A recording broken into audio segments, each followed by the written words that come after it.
পাহাড়ে মানুষ কেন যায় এই উত্তরটা জানতে হলে আপনাকে পাহাড়ে যেতে হবে। কারণ ব্যাখ্যা করে বা বই লিখে পড়িয়ে দিলে কাউকে বোঝানো যাবে না মানুষ কেন পাহাড়ে যায়। পাহাড়ের চূড়া থেকে পৃথিবী দেখার যে আনন্দ, চূড়া স্পর্শ করার যে আবেগ, ঝর্ণার যে ঝিরিঝিরি পানিতে গা ভেজানো সে যে কী স্বাদ, এটা কাউকে বলে বোঝানো যাবে না। যারা পাহাড়ে যায় তারাই একমাত্র এটাকে উপলব্ধি করতে পারে। এই যে কি সুন্দর দৃশ্য, সে যেন স্বপ্নের মতো। এই বৃষ্টি, এই মেঘ, এই বর্ষায় পাহাড়ে বেড়াতে ঘুরতে যাওয়ার স্বপ্ন থাকে অনেকেরই, কিন্তু প্রকৃতি বিপর্যয়ের কথা মাথায় রেখে এড়িয়ে যান। পাশাপাশি এখন জনপ্রিয় কিছু পাহাড়ি এলাকা যেমন সিকিমের বেশ কিছু অঞ্চল বর্ষায় পর্যটকদের জন্য নিরাপদ নয়।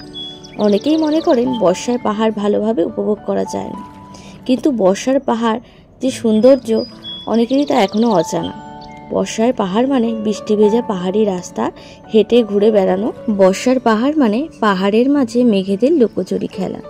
বর্ষার পাহাড় মানে বারান্দায় বসে ঝিরিঝিরি বৃষ্টি উপভোগ করতে করতে উষ্ণ চায়ের কাপে চুমুক দেওয়া।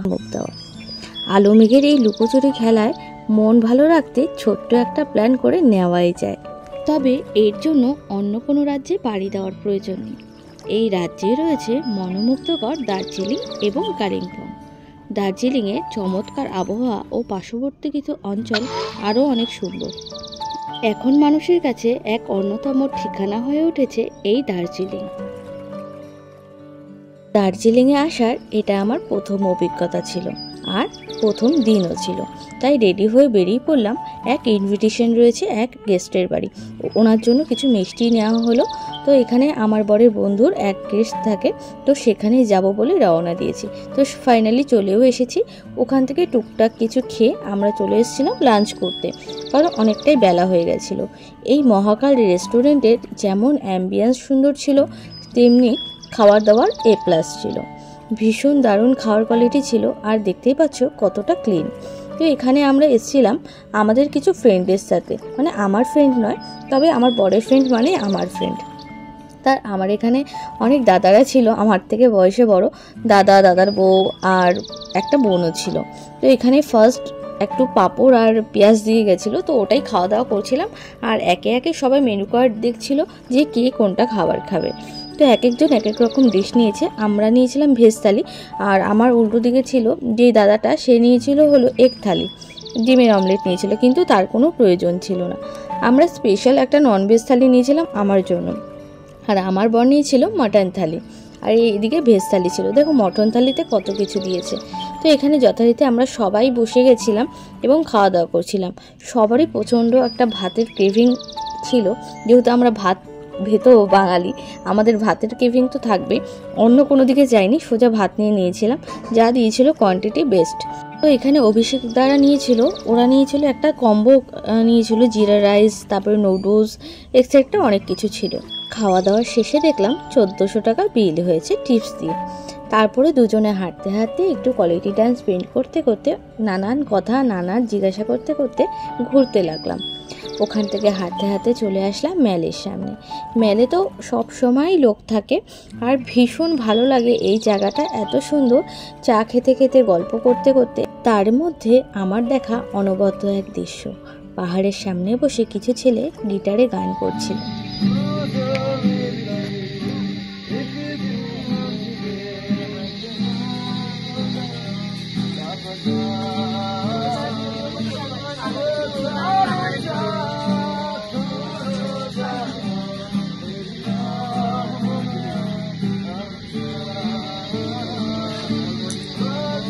ডান্স শেষ করে চলে আসলাম ঠিক এই জায়গাটায়। আমার ঠিক জায়গাটার নাম মনে পড়ছে না, যদি তোমাদের কারো মনে পড়ে থাকে বা চিনে থাকো অবশ্যই একটা কমেন্ট করো। তো এই জায়গাটা এত সুন্দর দৃশ্য দেখে ক্যামেরাটা অন না করে থাকতেই পারলাম না। কি অপরূপ দৃশ্য, মেঘের মাঝে আমরা রয়েছি, আর ঠিক উপর থেকে নিচটা দেখতে কি দারুণই লাগছে। এই দেখো, এটা ছিল আমাদের রুমের থেকে বাইরের ভিউটা। রাত তখন অনেক, ঝমঝমিয়ে বৃষ্টি। হ্যাঁ তাকাও, তুমি যেতে খুশি তাকাও, একটুখানি ওয়েট করো। কি করতে এসছো তুমি? তুমি এখন কি করতে এসছো? আচ্ছা বালিশ নেবে। ও দেখো, এই যে নিরীহ মানুষ, এই যে নিরীহ বোন বালিশটা দয়া করে দাদাকে দিচ্ছে। এই যে এই তোমরা বালিশটা দান করেছে এই যে। আমি দান করছি না। না প্রথমে যেইভাবে ঠিক আছে বললো, ঠিক আছে, টাটা, একটা গুড বালিশের নাইট, পেলো। খতম, টাটা, বাই। এটা আমাদের দার্জিলিংয়ে দ্বিতীয়তম দিন ছিল এবং দ্বিতীয়তম মর্নিং ছিল। সকালে উঠে ফ্রেশ হয়ে একটা ড্রেস পরে বেরিয়ে গেলাম সারাদিনের নামে। এই গেস্ট রুমটা ভীষণ সুন্দর ছিল। তো আমরা সবাই রেডি হয়ে বেরিয়ে গেছি। গাইস, সকাল সকাল খুব বাজে একটা ব্যাপার। পায়ে লাগতো আবার বমি রোগ শুরু হয়েছে। তো দার্জিলিং এসেছি, চা খাবো না এমন তো হয় না, তো ঘুম থেকে উঠে মেলে চলে এসেছি। ক্যাভেন্টার্স হচ্ছে দার্জিলিংয়ের একটি নামকরা শো। তো এখানে বহু সিনেমা আর্টিস্ট সিনেমা করেছে, বই করেছে, তারই কিছু চিত্র দেওয়ালে সঁপে দেওয়া হয়েছে। তো সেগুলোই তোমাদের সাথে শেয়ার করলাম। কার কার মনে আছে এই ফিল্মের নাম অবশ্যই কমেন্ট করে জানিও। তো আমরাও আর বেশি দেরি না করে খুব আনন্দ সহকারে চলে গেলাম সেখানেই ব্রেকফাস্ট কমপ্লিট করতে। আমাদের কাছে তো সবই যেন নতুন আর স্বপ্নের মতো লাগছে। দার্জিলিং যখন এসেছি একটু ঘুরে না দেখে গেলে মনে একরাশ আফসোস থাকবে। তাই ভাবলাম চলো বাইরে খোলা আকাশের নিচে বসে একটু ব্রেকফাস্টটা করে নেওয়া যাক। তো এখানে আমরা প্রত্যেকেই বসে গেছি কি মেনু নেওয়া হবে এটা ঠিক করতে। আমি তো নামগুলো শুনে একটু হতভম্বই হয়ে গেছিলাম। কোন খাবার যে কীরকম দেখতে সেটা আমার অজানা ছিল। তবে এখানে অনেকেই আছে তারা বেশ কয়েকবার দার্জিলিং উপভোগ করে গেছে এবং সব জায়গায় মোটামুটি তাদের ঘোরা। আমাদের দুজনে ছিল প্রথমতম অভিজ্ঞতা, তাই আমরা দুজনেই ভীষণ কনফিউজড আমরা কি অর্ডার করব। বেশ খানিকক্ষণ চুপচাপ বসে রইলাম যে ওরা কি অর্ডার করছে সেই বেসিসে কিছু অর্ডার করব। এটা ভাবতে ভাবতে ওরা অর্ডার করতে করতে আমিও মেনু কার্ডটা নিয়ে আমার বরের সাথে আলোচনা করছিলাম কোনটা নেওয়া যায়, আমি কোনটা খেতে পারবো। আমার একটা ভীষণ বাজে অভ্যাস আছে, আমি সব কিছু ট্রাই করতে পারি না। তবে আমার বরের আবার যে কোনো খাবার ট্রাই করতে পছন্দ করে। আমার যেটা দেখে ভক্তি না আসে সেই খাবারটা না আমার কোনো মতেই ঠিক হজম হয় না। তো অনেক ভাবনা চিন্তা করার পর এখানে আমার বর নিয়ে নিয়েছিল বার্গার আর আমি নিয়েছিলাম চিকেন টোস্ট। যাই হোক, নামটা হয়তো অন্য কিছু ছিল, ভিতরে চিকেন ছিল। এটা ছিল আমাদের সাথে যারা রয়েছে তাদের প্লেট, কি একটা নাম বলেছিল যেটা আমার মনেও নেই। যেই খাবারে আমার ইন্টারেস্ট নেই সেই খাবারের নামটাও আমি ভুলে গেছি। যাই হোক, ঝাঁটিতে এখানে সবাই মিলে ফার্স্ট কমপ্লিট করে ফেলেছি। আর দেখতেই পেরেছো প্লেট পুরো খালি, তবে খুব ভালো লাগেনি, মোটামুটি অ্যাভারেজ ঠিক আছে।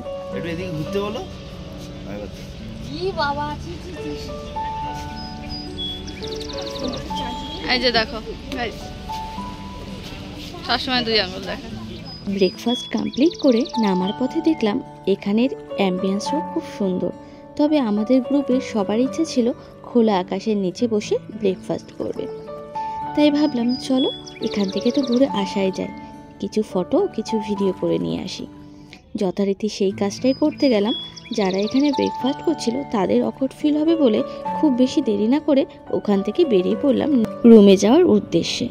প্রথমে তো বলেছিল আর রুমে যাবে না, এখান থেকেই চলে যাবে। যেহেতু যেই গাড়িটা আমাদের ঠিক করা হয়েছিল তিনি একটু লেটে এসেছে, তাই বলল যে চলো ঘরে গিয়ে একটু ড্রেস চেঞ্জ করে আবার আসবো। আমরা মেয়েরা যেহেতু ছিলাম, যে কটা ড্রেস এনেছি সে কটা তো পরতেই হবে। তাই আমি আর বেশি দেরি না করে চলে গেলাম ড্রেস চেঞ্জ করার জন্য রুমে। তো দেখতেই পাচ্ছ আমার আর আমার কর্তামশাইয়ের গল্প যেন শেষই হচ্ছে না। কত অজানা গল্প, পাহাড় কেমন লাগলো, সমুদ্র কেমন লাগে, এসব নিয়ে আলোচনা করছিলাম দুজনে। আর দেখো আমার সেই জ্যাকেটটা ওর কাঁধের উপর চাপিয়ে দিয়েছি। যাই হোক, দুজনে ভীষণ এনজয় করছিলাম। তবে আমার বরের একটু কষ্ট হয়ে গেছে, কারণ ও আবার গাড়ির জার্নিটা একদম পছন্দ করে না। নানা গল্প করতে করতে সোজা চলে গেলাম আমাদের ডেস্টিনেশন নয় ছাদে। তো ছাদ থেকে আমাদের ভিউটা ঠিক কেমন দেখায় আমি ভাবলাম চলো তোমাদের এক ঝলক দেখিয়ে দিই। কি অপরূপ সুন্দর দৃশ্য, তাই না? তোমরা নিশ্চয়ই ভাবছো এত সুন্দর হতে পারে। যতটা না ক্যামেরায় দেখাচ্ছে তার থেকেও অনেক গুণ বেশি সুন্দর। কত উঁচু উঁচু বাড়ি, আর নিচে তাকালে ছোট ছোট রাস্তা, ছোট ছোট বাড়িঘর, কি দারুণ নাই লাগছে। এই দেখো আমিও একটু ক্যামেরা হাতে ধরিয়ে নিজে একটু উপভোগ করার জন্য দাঁড়িয়ে পড়লাম, যেন মনের সব কষ্ট এক নিমিষে উধাও হয়ে যাচ্ছে। ছাদ থেকে নেমে এসে রেডি হয়ে চলে এসেছিলাম আমাদের নেক্সট ডেস্টিনেশন যাওয়ার জন্য। তো এখানে আমাদের ড্রাইভার দাদা দাঁড়াতে বলেছিল এবং আমরা সবাই রেডি হয়ে ঠিক এই জায়গায় দাঁড়িয়েছিলাম। দাঁড়ানোর সাথে সাথে ড্রাইভার দাদা চলে এসেছে আর একে একে আমরা গাড়িতে সবাই উঠে গেছি। যখন গাড়িটি বুক করা হয়েছিল তখনই দাদাকে বলে দেওয়া হয়েছিল আমাদের ঠিক কোন কোন জায়গা ঘুরে দেখাতে হবে। দাদা কথা মতোই একের পর এক ডেস্টিনেশনে নামিয়ে আমাদের ঘুরতে সময় দিয়েছে। তো এখানে চলে এসেছি, এই জায়গাটার নামও আমার খেয়াল নেই, তোমরা একটু কমেন্ট করো। এখানে টিকিট ছিল 50 টাকা করে। এখান থেকে কাঞ্চনজঙ্ঘা একদম সচক্ষে দেখতে পেয়েছি।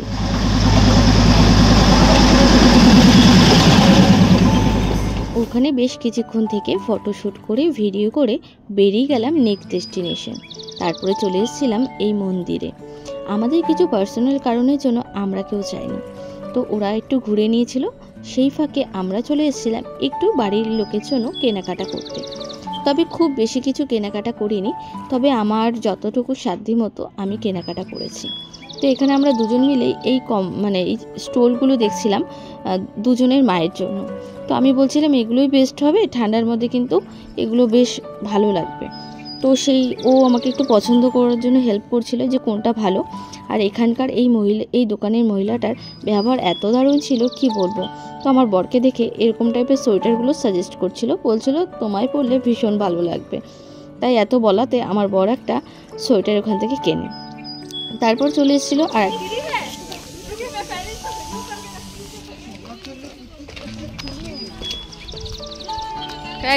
আমরা চলে এসেছি, এটা কোন জায়গাটা বলি, জায়গার নাম জানি না আমরা, কিন্তু যাই হোক চলে এসেছি তিন চুলে।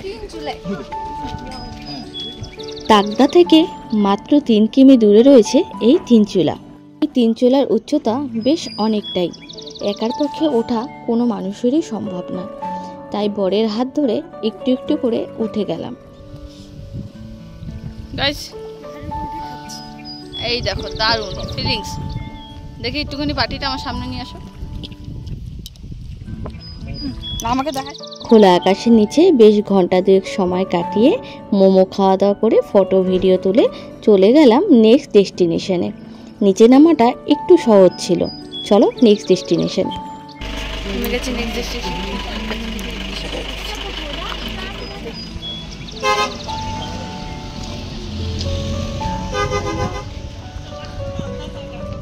উপরে তাকা একটু। সেবার উঠতে ফেটে গেছিল, আমি আবার উঠে আমার আরো কষ্ট করে মোটা হয়ে গেছে। সেবার যখন উঠেছি। এখন কোথায় এসেছি বলো? লামাহাটা। আমরা লামাহাটা চলে এসেছি। এই যে সবাই একা একা চলে এসেছে টিকিট কেটে। কোথায় যাচ্ছ? দাও। Thank you. এখানে আসার পর খুব বেশি আমরা ঘোরাফেরা করতে পারিনি। আসার পর ঝমঝমিয়ে বৃষ্টি নামে, তাই বেশিক্ষণ ওখানে না থেকে ড্রাইভার দাদাকে দেখে চলে গেলাম আমাদের নেক্সট ডেস্টিনেশন। ড্রাইভার দাদা খুব সুন্দর গাড়ি চালাচ্ছিল। চলে আসলাম আমাদের নেক্সট ডেস্টিনেশন, যেটার নাম এখনও আমার মনে নেই। তোমাদের কারো যদি এই জায়গাটার নাম মনে থাকে বা আগে কখনো ভিজিট করে থাকো, অবশ্যই একটা ছোট্ট কমেন্ট করে জানিয়ে দেবে। আমি অত কিছু জানি না, যদিও ভুলে গেছি, অনেক দিন আগে ঘুরে এসেছি আর 1 সপ্তাহ পর এখন ভয়েস ওভার করছি। জায়গাটা এত দারুণ ছিল, ভিডিও করার থেকে নিচে দাঁড়িয়ে উপভোগ করছিলাম। তবে যতটা পেরেছি তোমাদের সাথে ভিডিওটা শেয়ার করার চেষ্টা করেছি। এখানে বেশিক্ষণ সময় না কাটিয়ে ওখান থেকে চলে গেলাম। বেরানোর পথে দেখতে পেলাম ছোট ছোট বেশ কিছু দোকানও বসেছে। ঘোরাঘুরি করতে করতে বেলা তখন 4 প্রহর। প্রত্যেকেরই খিদায় চুচোয় ডন দিচ্ছে, তাই বেশি দেরি না করে মহাকালে এসে খাবার অর্ডার করে একটু খেয়ে রুমে রেস্ট করে চলে আসলাম বিকেলে চায়ের দোকানে। মেলের সামনেই এক চায়ের দোকান রয়েছে, সেখানেই ভিজিট করলাম। আর এই শপটা অনেকটাই বড়। এই টি শপের সব থেকে আকর্ষণ ছিল এই কাপ প্লেটের সেটগুলো, আমার তো খুবই পছন্দ হচ্ছিল। এটা ছিল আমাদের 3য় দিনের ব্লগ। সকালে উঠে একটু রেডি হয়ে বেরিয়ে গেছিলাম জু যাওয়ার উদ্দেশ্যে। রাস্তা এত সুন্দর থাকায় আমাদের জার্নিটা খুবই সুন্দর ছিল, আর সাথে গাড়িতে চলছিল সুন্দর সুন্দর গান। এই রাস্তা দেখতে দেখতে কখন যে আমাদের ডেস্টিনেশনে পৌঁছে গেছি সে বলাই বাহুল্য। এত সুন্দর রাস্তা, এত সুন্দর।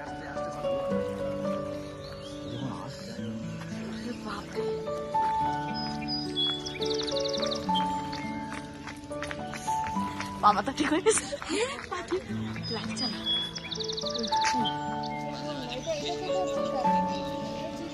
দার্জিলিংয়ে জুতে এসে এখানে আমরা নানা রকম অ্যানিমেলসগুলো দেখে একটু অবাকই হয়েছি। যেগুলো আমরা বইয়ের পাতায় বড়দের কাছে গল্পেতে শুনেছি, সেই সমস্ত জিনিস চোখের সামনে থেকে দেখা, এটা কিন্তু একটা আলাদাই আনন্দ। এই যে অনেক ধরনের প্রজাতির যে পশু পাখি দেখতে পাচ্ছি, সেটা আমার কাছে ভীষণই একটি আনন্দের বিষয় ছিল, খুব সুন্দর ছিল। তারপরে চলে গেলাম অনেক দিনের ইচ্ছাটা পূরণ করতে। অনেককেই দেখেছি এই ড্রেসগুলো পরে ছবি তুলতে, ফটো তুলতে। আমারও একটা সুপ্ত ইচ্ছে ছিল, তাই বড়মাসে সেটা পূরণ করলো। তবে আমার মনটা ভালো লাগছিল না। আমার মনে হচ্ছিল আমাকে ড্রেসটা পরার পর আমাকে খুব বিচ্ছিরি লাগছে। আচ্ছা, তোমরা একটু কমেন্ট করে জানিও তো, ড্রেসগুলো কি এরকমই, আর আমায় কেমন লাগছে? আমার খুব একটা ভালো লাগেনি, তবে যাই হোক, পরেছি, কি আর করা যাবে। 2-1টা ফটো আর একটা ভিডিও করে ক্ষান্ত দিলাম। ফটোশ্যুট ভিডিও তোলার পরে বড্ড খিদে পেয়ে গেছিলো। সামনেই একটা দোকান দেখতে পেলাম, আর চলে গেলাম সেই দোকানে ভিজিট করতে আর নিজেদের ইচ্ছে মতো অর্ডার করতে। এখানে অর্ডার করেছিলাম লুচি, ঘুগনি, আর সাথে ছিল ভ্যারাইটিস রকমের ম্যাগি। এটা কি ম্যাগি ছিল ঠিক ওয়াইফাই ম্যাগি মনে হয়, আর এটা ছিল একটু নর্মাল ম্যাগি। তোমরা আমাকে অনেকেই কমেন্ট করেছো আমরা কোন হোটেলে ছিলাম। হোটেল সামজানা হোটেল, একটু নিচের দিকে। তো এটার জন্য আমি একটা আলাদা ভিডিও বানিয়েছি, তোমরা একটু খেয়াল রেখো, তোমাদের জন্য পোস্ট করব। আজ হচ্ছে আমাদের বাড়ি ফেরার পালা। তো এখানে প্যাকিং করে আমরা নিচে এসেছি, ওদের বুঝিয়ে দেওয়ার জন্য সমস্তটা, চাবি টাবি দিয়ে আমরা এখন বেরিয়ে যাব। বাড়ি পথে হাঁটাটা 4টেখানিক ব্যাপার নয়, তাই আর কোনো শ্যুটই করিনি। সকাল হতেই 1 কাপ চা আর বিস্কুট খেতে খেতে আমাদের কল্যাণীতে নেমে গেছি, তাই শ্যুট আর কিছুই করা হয়নি। বাড়িতে এসেছি, এসে তোমাদের সাথে কি কি কিনে এনেছি সেটাই শেয়ার করছিলাম। এই 4 প্যাকেট চা কিনেছিলাম আমার কিছু কাছের মানুষদের জন্য। এই আপাতত 4 প্যাকেটেই কাজ চালাতে হবে। আর এখানে আমার ননদের মেয়ের জন্য একটি সোয়েটার নিয়েছিলাম, যেটা এতটাই সফট ছিল, সারাদিন মনে হচ্ছে কাপড়টাকে করে চটকাই, খুবই দারুণ ছিল। আর আমার 2 মায়ের জন্য নিয়েছিলাম এই স্টোলগুলো, আমার বেশ পছন্দ হয়েছে। তোমরা তো আগাগোড়াই জানো, পিঙ্ক কালার দেখলেই আমার চোখ আটকে যায়, তাই দুটোর মধ্যে একটু পিঙ্কের টাচ আপ রয়েছে, বেশ ভালো লেগেছে। আর ভাইয়ের জন্য নিয়ে এসেছিলাম এই সোয়েটারটা, তবে ভাইয়ের একটা অন্য সোয়েটার পছন্দ হয়েছিল, তবে সেই সোয়েটারে একটু ডিসপুট থাকার কারণে সেটা আর নেওয়া হয়নি। আর আমার বরের জন্য এই সোয়েটারটা কেনা হয়েছে, ওরা 2 বন্ধু সেম সোয়েটার কিনেছে। তো সোয়েটারটা কেমন লাগলো অবশ্যই কমেন্ট করে জানাবে। আর আমার জন্য সেরকম কিছু কিনিনি, 3 থেকে আসার পথে পেনগুলো আমার বড্ড জরুরি, তাই 1 প্যাকেট পেন কিনে নিয়ে এসেছি। আর আমার স্টুডেন্টের জন্য লজেন্স নিয়ে এসেছি। এই লজেন্সগুলো ওখানে খুব বিখ্যাত, বেশ অনেকখানি লজেন্স রয়েছে। আজকে